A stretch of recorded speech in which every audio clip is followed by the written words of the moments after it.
Дождот позитивно влијае на земјоделските производи. Поради сушата која претходеше, оваа количина вода и текако им беше потребна на земјоделците за нивните производи, особено за житариците. Минатата година проблеми се јавуваа и за наводнувањето, бидејќи недоволната количина на вода доведуваше до сушни периоди, па спас и надеж земјоделците гледаат во моменталните врнежи од дожд.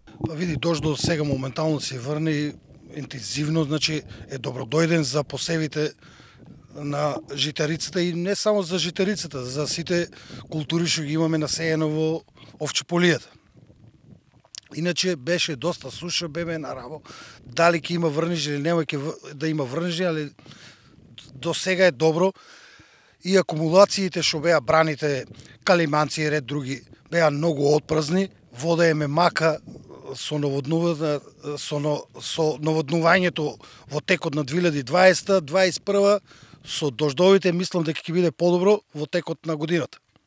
Придобивките од врнежите дожд не изостануваат и кај производителите на ориз во Кочанско. Моментално дождовите се добродојдени по тоа што беше многу голема суша, а сега ќе биде многу убава работа. Житата може би ќе има малку од водата, некои ниви ќе пропаднат од вода, а иначе грото е добродојдено. Ово е со пари не се купува за земјоделието. Добродојдени се. Земјоделците се добродојдени. Те ја доваѓам, те ѓубре да земам. Така и? Па треба да се фрли на житата, без вода не бива. Оно треба и снегово да има, ама снегово што нема и дожд да е благодарен. Житните култури издржуваат на повеќе влага, бараат дожд и вода, но од друга страна, доколку дојде до прекумерни количини води, истите може да скапат. Врнење од дожд, кој ќе има поголемо врнење од дожд, дека са тие места, ние ги викаме вододражни, ќе се одразе на посевите, значи ќе дојде до пожртување, гниење на самите корења, али за сега, како што беше голема суша, мислам дека до сега и понатека да почне да врне, нема да има оштетување на житариците и на другите култури, и земјата беше многу сушна.